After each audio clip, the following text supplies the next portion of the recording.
Assalamualaikum warahmatullahi wabarakatuh. Bismillah, alhamdulillah, wassalatu wassalamu ala sayyidina wa maulana wa syafi'ina wa habibina Muhammad Rasulillah wa ala alihi wa sahbihi wa man tabi'a sunnatahu wa jama'atah min yaumina hadha ila yaumil ba'thi wan nahdah.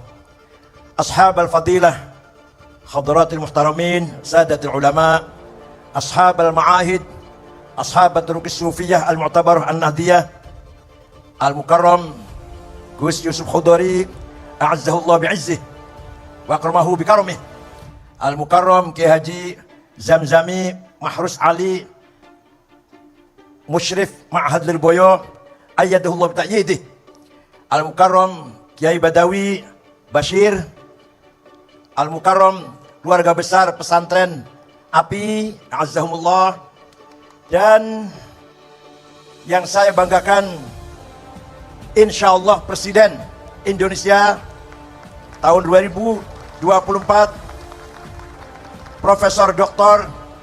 As-Sayyid Anies Baswedan, cucu pahlawan nasional Abdurrahman Baswedan, asli Kuningan Cirebon. Kalau saya Cirebon, beliau Kuningan Cirebon. Al-Mukarram yang saya banggakan, pahlawan santri, mantan tetangga saya. Yang saya hormati Dr.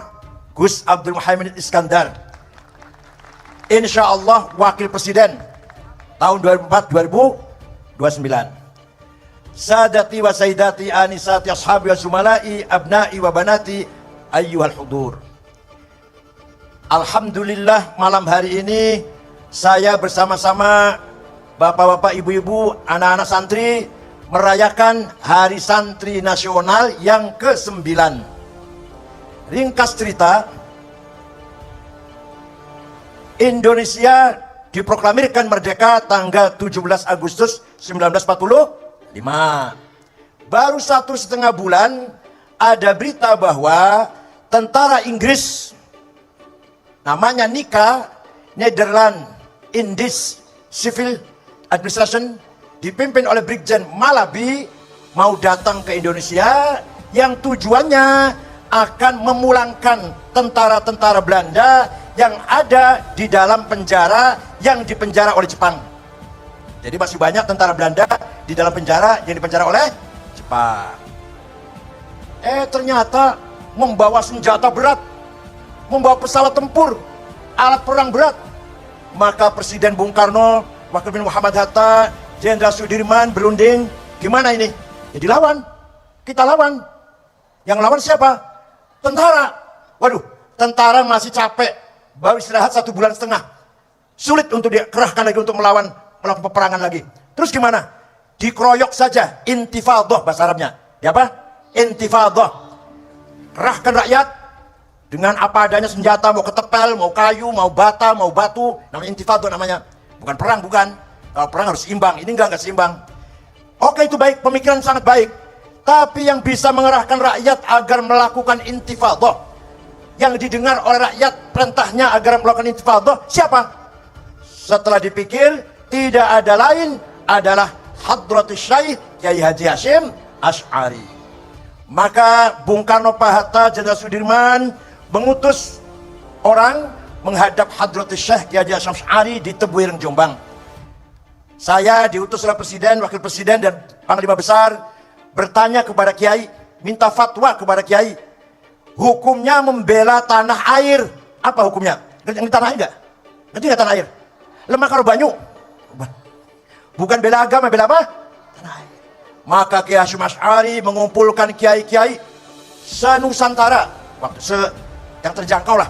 Dari Palembang Kiai Kamil Soleh, dari Menes Banten Kiai Abdurrahman, dari Bogor Ajengan Pagentongan, dari Betawi Guru Marzuki, dari Cirebon Kiai Abbas, Kiai Syatori Al-Jawinangun, Kiai Abbas Buntet, Kiai Syatori Al-Jawinangun, Kiai Amin Babakan Ciwaringin, dari Semarang Kiai Ridwan, dari Lasem Kiai Maksum, dari Kudus Raden Asnawi Kudus, Raden Asnawi Sepuh, dari Cepuh Kiai Ihsan, dari Jember Kiai Ahmad Siddiq, Mahfud Siddiq, dari Lombok Kiai Faisal, Kiai Hasun dari Lombok Tengah. Kumpul di Tebuireng 2 hari 2 malam rapat musyawarah. Akhirnya tanggal 22 Oktober keluarlah yang terkenal dengan nama resolusi jihad. Intinya bahwa membela tanah air hukumnya fardu ain, sama dengan sholat 5 waktu. Wajib setiap individu wajib membela tanah air, sama seperti wajib melaksanakan sholat 5 waktu. Man mata li ajli watanihi mata syahidan, wa man khana li watanihi halalun damuh. Barang siapa mati demi tanah airnya, mati syahid, sama dengan membela agama.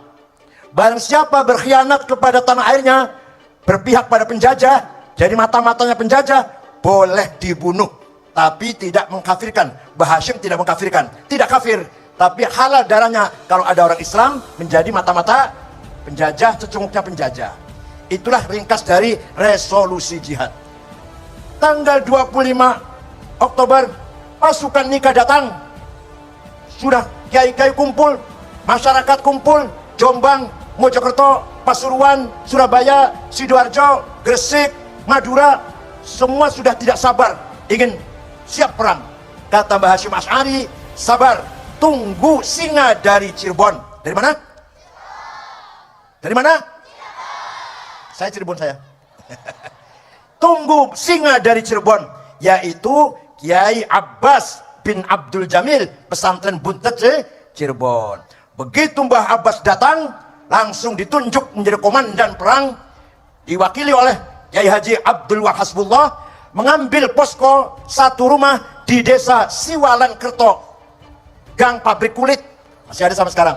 Itulah cerita sedikit tentang lahirnya resolusi jihad. Terjadi peperangan yang tidak seimbang, korban pun banyak, syuhada banyak, kurang lebih 20.000 orang gugur. Tapi alhamdulillah kita masih menang. Di hari tanggal 10 November, pimpinan komandan nikah Brigjen Malabi dari Inggris, mobilnya meledak. Mobilnya Malabi mati, ajudannya mati, supirnya mati. Yang masang bom di mobilnya Brigjen Malabi bukan tentara, tapi santri Tebuireng, namanya Harun. Sayang Harun tidak lari meninggalkan mobilnya Brigjen Malabi, malah melihat, ingin tahu hasilnya seperti apa. Dikira mercon, dikira. Harun pun gugur syahid bersama-sama Brigjen Malabi. Terjadi di Jembatan Merah itu terjadinya. Itulah sekilas cerita perang 10 November. Nah, Kiai Abbas konon katanya Kiai Abbas mampu menjatuhkan pesawat tempur. Ada pesawat tempur lewat mau ngebom, dilempar dengan biji tasbihnya, jatuh, kebetulan mesinnya rusak. Datang lagi mau ngebom, dilempar satu biji tasbihnya Kiai Abbas, jatuh, kebetulan pilotnya mabok habis minum arak.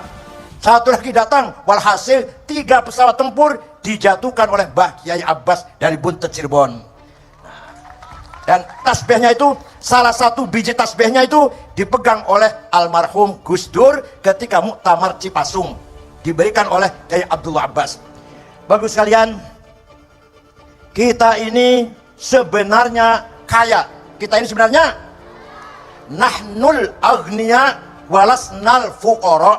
Apa? Nahnul walasnal, we are the rich, empowered, we are not poor. Apa kekayaan kita? Satu, as-tharawatul ijtimaiyah. Apa? Sosial kapital. Nah, kita ini kaya. Konon kata Kementerian Agama, santri itu jumlahnya 4 juta lebih. 4 juta santri punya ayah dan ibu, berarti kali, sudah berapa itu kali? 3, 12 juta. Nanti santri itu nikah, punya mertua ayah, punya mertua ibu, berarti sudah berapa itu? 4 juta kali 5 sudah. Nanti punya kakak ipar, adik ipar, punya kakak, punya adik, punya paman, berapa juta sudah? Ini kekayaan ijtimaiyah miliknya para santri. Kalau dimanage dengan baik, kalau ditertibkan dengan baik, kalau solid, pasti yakin Pak Anies dan Pak Muhaimin menang.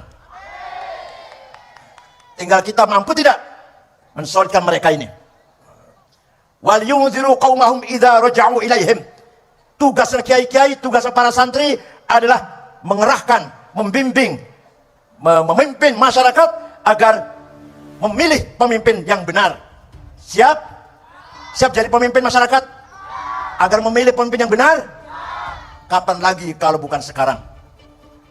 Menang itu wajib. Menang itu wala tahinu wala tahzanu wa antumul a'launa in kuntum mu'minin. Kamu jangan kalah, kamu jangan rendah, kamu harus a'laun, di atas, menang kalau betul-betul kamu beriman. Jadi menang itu wajib, kalah itu dosa.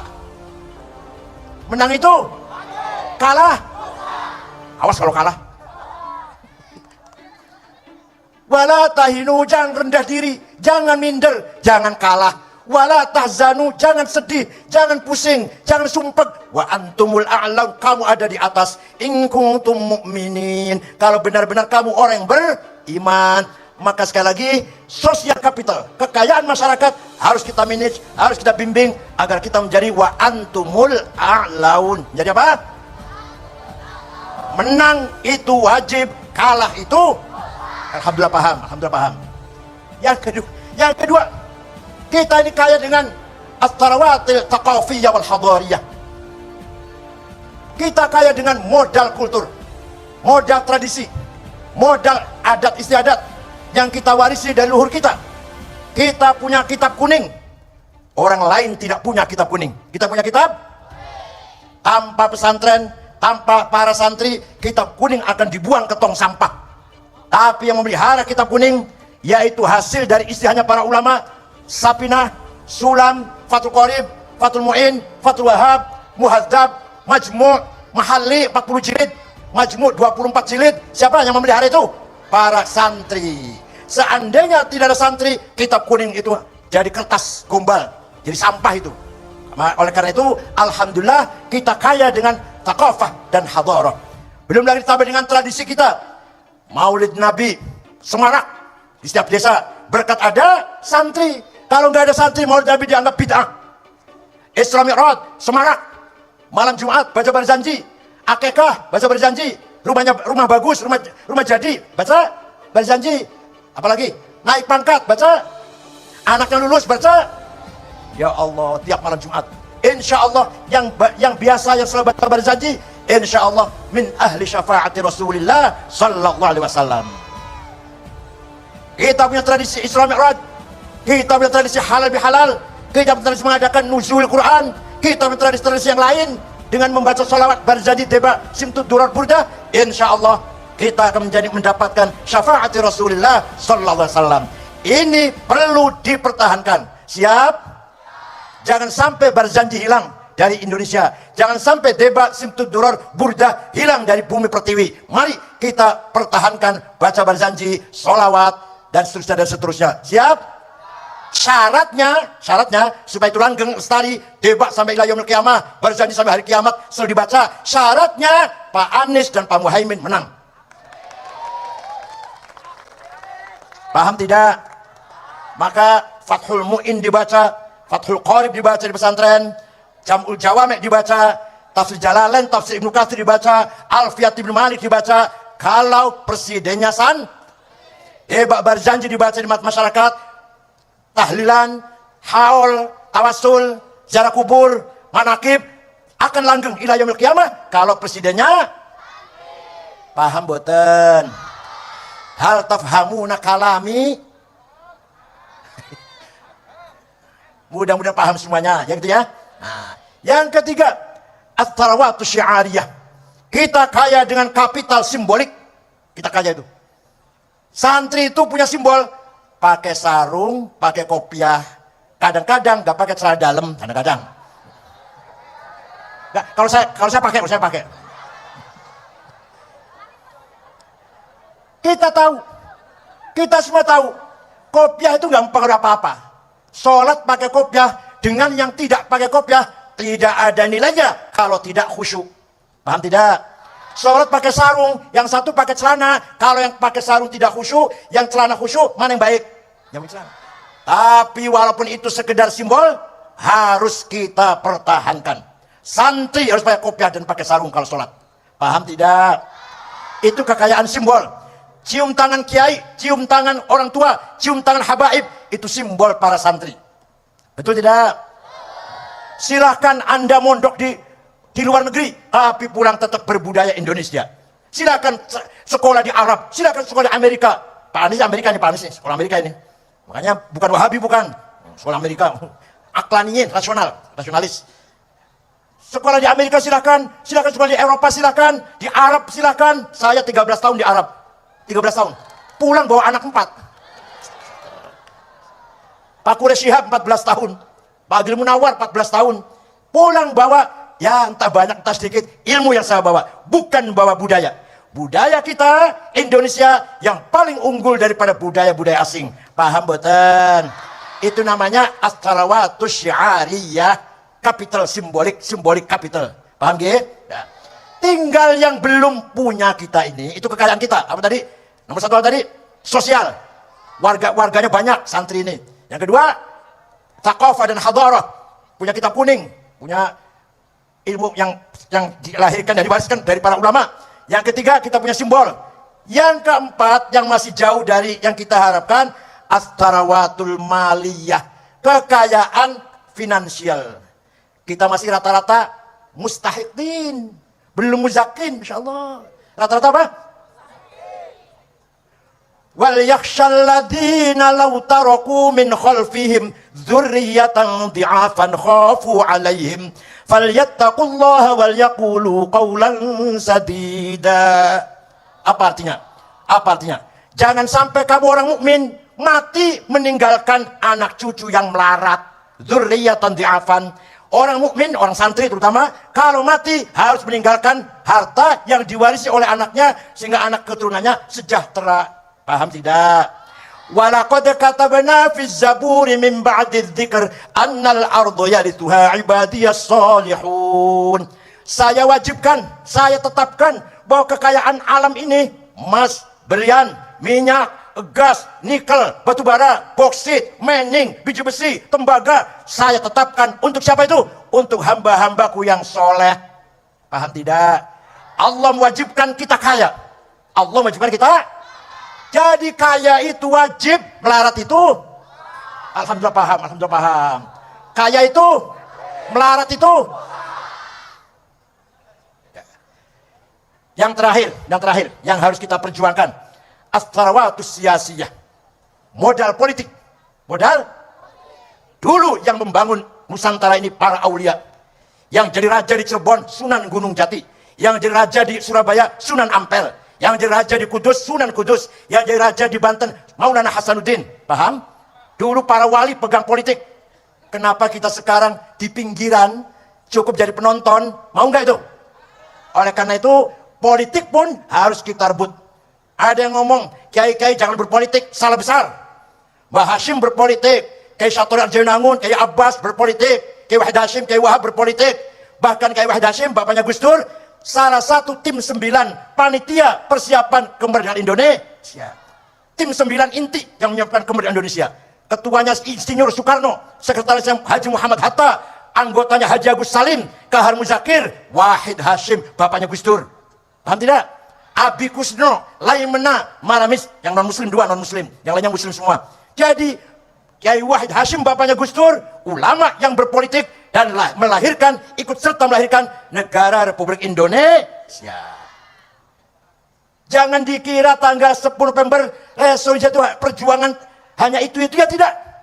Perjuangan para kiai melawan penjajah jauh sebelum 10 November 45. Kiai Zainal Mustafa dari Tasikmalaya dipenggal kepalanya oleh Jepang di Ancol karena tidak mau setor beras, tidak mau setor padi, melarang masyarakat Tasikmalaya setor padi, dipenggal di Ancol oleh Jepang sebelum merdeka. Kiai Ilyas, pangkatnya kapten, Kiai Ilyas dari Lumajang diberondong oleh Jepang sebelum merdeka. Jadi perjuangan kiai bukan hanya resolusi tahun 45, bukan. Jauh sebelum itu para kiai, para santri sudah berjuang dan berkorban banyak. Ribuan kiai wafat, gugur syahid sebelum tahun 45. Paham tidak? Jadi jangan dianggap kalau dari kiai itu berjuangnya hanya 22 Oktober 45. Enggak. Sebelum itu kiai-kiai sudah berjuang. Sedikit saya ingin menceritakan lahirnya Hari Santri. Presiden Jokowi ketika kampanye pertama, dalam kampanye mengatakan demikian, kalau saya nanti menang jadi presiden, akan ada hari santri. Nah, menang. Pak Jokowi menang kan? Pak Jokowi akan menetapkan hari santri tanggal 1 Muharram. Saya menghadap dan matur, yang terhormat Bapak Presiden, nyuwun sewu, nyuwun pangapunten kula matur. Kalau tanggal 1 Muharram tidak layak jadi hari santri. Karena itu awal tahun Hijriah milik umat Islam sedunia. Jadi tanggal berapa? 22 Oktober. Di mana peranan santri sangat menentukan ketika itu. Dengan Rasul Hasyim Asy'ari. Pak Jokowi perintah Menteri Agama Pak Lukman Saifuddin agar mengadakan diskusi di Hotel Salak Bogor. Narasumbernya Profesor Azimardi Azra, Dr. Abdullah Sarwani, saya sendiri, dan Direktur Pesantren Al-Idrus. Semua ormas diundang. Keputusannya hasil FGD itu jam 9 malam, semua ormas Islam termasuk sahabat saya, Bapak Hidayat Nur Wahid, pimpinan PKS, setuju tanggal 2 Oktober jadi hari santri. Waktu itu. Alhamdulillah, Menteri Agama lapor ke Presiden, semua ormas Islam sudah setuju. Saya dari luar, atas nama Nahdlatul Ulama, Pak Muhaimin dari Parlemen juga mengusulkan tanggal 20 Oktober. Jadi bukan hanya Pak Muhaimin, saya juga itu. Dikira hanya Pak Muhaimin apa? Saya itu yang... Saya dan Pak Muhaimin berdua lah. Saya dari NU, Pak Muhaimin dari PKB. Alhamdulillah, kepres keluar. Ndilalah, Ndilalah, nomor kepresnya itu 22. Tanggalnya, tanggal Hijriah, 9 Muharram. Coba, bintang 9, nomor 22, pas warisan nomor tanggal 22. Kersane Gusti Allah. Oleh karena itu, kita bangga. Kita harus merayakan setiap tahun hari santri agar kita menyemangati para pahlawan, para ulama, para kiai, para santri terdahulu yang telah banyak berjuang untuk merebut kemerdekaan Indonesia. Dulu waktu pertama kali merdeka, tentara itu yang dipimpin oleh ulama ada 20 batalion. Dikira kiai enggak tentara apa? Dulu kiai di depan perang. Kiai Munasir Ali, bapaknya Pak Rozi Munir, di komandan. Kiai Yusuf Hasyim dari Tubuh Ireng, Brigjen Mukhlas, Abdul Manan, Kiai Sulam Samsun, itu semua kiai-kiai komandan batalion. Ada 20 ketika berjuang melawan Belanda, melawan Jepang, yang dipimpin oleh kiai ada 20 batalion tentara. Tapi kiai, ya maklum kiai ya, setelah merdeka kebanyakan nggak terus karir di tentara, kembali ke pesantren jadi kiai. yang lanjut ada, yang lanjut. Brigjen Abdul Manan, Brigjen Sulam Samsun, siapa lagi? Ada lagi, Brigjen Mukhlas, itu yang terus. Yang kiai-kiai yang lain meletakkan senjata, kembali mimpin pesantren. Oleh karena itu, banyak sekali jenderal yang bukan kiai, karena kiainya nggak terus karir tentaranya, kembali mimpin pesantren. Sekarang sudah saja kita sadar, kita harus dengan semangat, himmah yang luar biasa. Apa? Himmah, apa?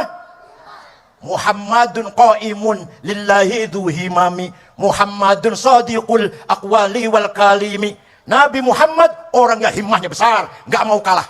Nggak mau kalah. Suatu ketika Nabi Muhammad dinasihati pamannya Abu Talib. Muhammad, leren disik dakwahnya. Berhenti dulu dakwahnya. Kamu itu akan diancam, akan dibunuh oleh Abu Jahal CS. Coba kalau kamu gimana kalau kamu? Kalau kamu dikandani, dinasihatin, leren disik, berjuangnya leren disik, akan dibunuh kamu itu. Langsung leren ya? Ya, mudah alhamdulillah Nabi Muhammad bukan kamu, alhamdulillah. Nabi jawabnya, wallahi ya ammi law wada'u syamsa fi yamini wal qamara fi yasari ala an atruka hadzal amr ma taraktu hatta ahlika duna. Apa artinya? Demi Allah wahai paman, seandainya Abu Jahal CS meletakkan matahari tangan kananku, bulan di tangan kiriku, agar aku berhenti dakwah, saya tidak akan berhenti sampai menang. Coba. Islam harus menang. Itu namanya apa namanya? Himmah. Apa namanya? Para sahabat juga himmahnya besar. Wali Songo himmahnya besar. Kiai Hasyim Asy'ari himmahnya besar.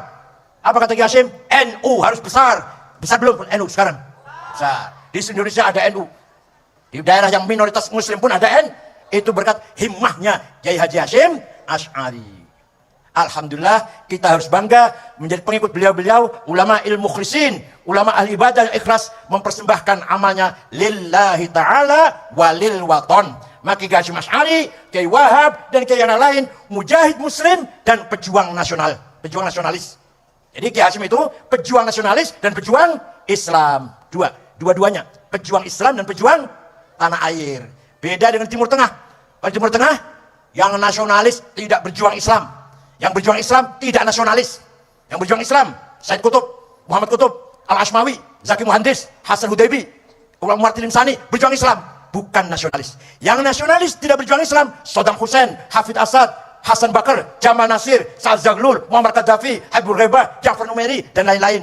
Itu orang berjuang nasionalis, tapi dengan semangat nasionalis, mengusir penjajah, tapi tidak berjuang untuk Islam. Di kita, kiai, pejuang agama, dan pejuang nasionalis. Kiai Mahrus Lirboyo, Kiai Ali Maksum, Kerapiak Jogja, dan kiai-kiai yang lain. Kiai Abbas Buntet apalagi, dan kiai-kiai yang lain. Termasuk kakeknya Pak Anies Baswedan, itu adalah pahlawan nasional yang menghubungkan pergi ke Timur Tengah, mencari dukungan kepada Indonesia, pergi ke Palestina, ketemu dengan Mufti Palestina Amin Al-Husaini, pergi ke Mesir, pergi ke Saudi, itu kakeknya Pak Anies Baswedan, mencari dukungan kemerdekaan Indonesia tanggal 17 Agustus 1945.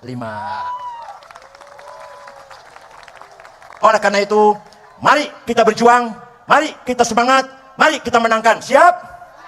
Siap? Menang itu wajib. Ayo. Kalah itu dosa.